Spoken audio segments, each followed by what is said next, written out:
Ya niki kalau terangno masalah hujjah ya, masalah napa hujjah dawuh pangeran qul ara'aytum syuraka akumul ladzina tad'una napa min dunillah terus aruni madza khalaqu minal ardi am lahum syirkun fis samawat niku wakaf ya. Terus kata awal lagi am atainahum kitaban fahum ala bayyinatim min. Terus dawuh pangeran malih bal iya itu zalimuna ba'duhum ba'dun illa ghurura. Kalau terangkan ya, jadi di antara mukjizat Quran itu kamalul bayyinah. Kalau memberi penjelasan itu sempurna.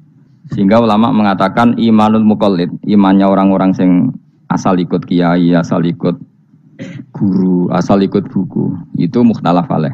Bahkan saya sendiri cenderung mengatakan iman itu tidak diterima. Karena manusia dibekali akal, inginnya Allah itu dengan akal itu dia punya kepermanenan iman, apa? Punya kepermanenan apa?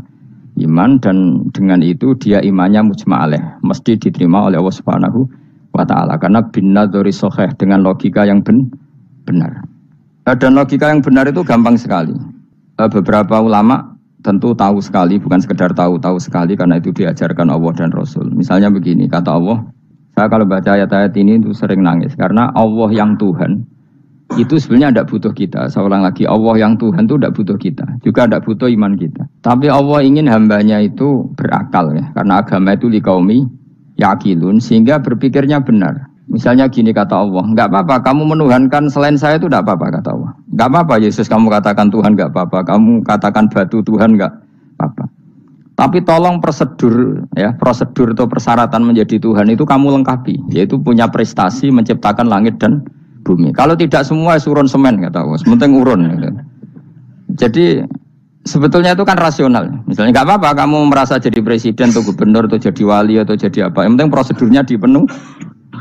Itu kayak apa Allah baiknya pada kita. Sehingga saya berkali-kali, makanya menurut saya orang alim itu wajib memaklumatkan kalau dirinya alim supaya jelas aturan mainnya. Yang dilarang Allah itu kan memaklumatkan alim kemudian ingin hadun nafsi, ingin salami template, dicucuk, dihormati, itu kriminal. Itu orang alim gendeng, sudah gendeng sekali. Karena khasnya orang alim itu tentu cari ridhonya Allah, bukan ridhol khalqi, bukan ridhonya apa? Makhluk. Makhluk itu la syai', ada siapa-siapa. Dan kita harus baku seperti itu. Kenapa kalau orang alim enggak memaklumatkan kealimannya itu dikatakan salah? Karena fungsi orang alim adalah membawa bayinat, membawa ayat-ayat Allah, bukan kepentingan apa? Pribadi. Makanya Rasulullah nanti duka ngendikan idza zuharatil fitanu wal bid'u falyudhiril alim ilmahu wa illa fa'alaihi la'natullah wal malaikati wan nasi ajmain. Jika zaman akhir banyak bid'ah, banyak kebodohan, maka orang alim wajib menampakkan kealimannya. Jika tidak, maka dia mal'un, dilaknati langit dan bumi. Karena sebetulnya logika tentang Tuhan itu gampang sekali. Saya ulang lagi ya. Saya punya sekian contoh betapa tauhid itu mudah.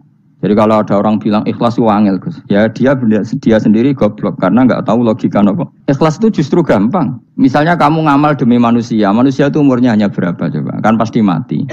Lalu kalau dia mati tidak berkutik. Bagaimana Anda bersandar sama seseorang yang mati dan tidak berkutik? Sama-sama bersandar sama zat sing al-hayyul qayyum, sama zat yang abadi.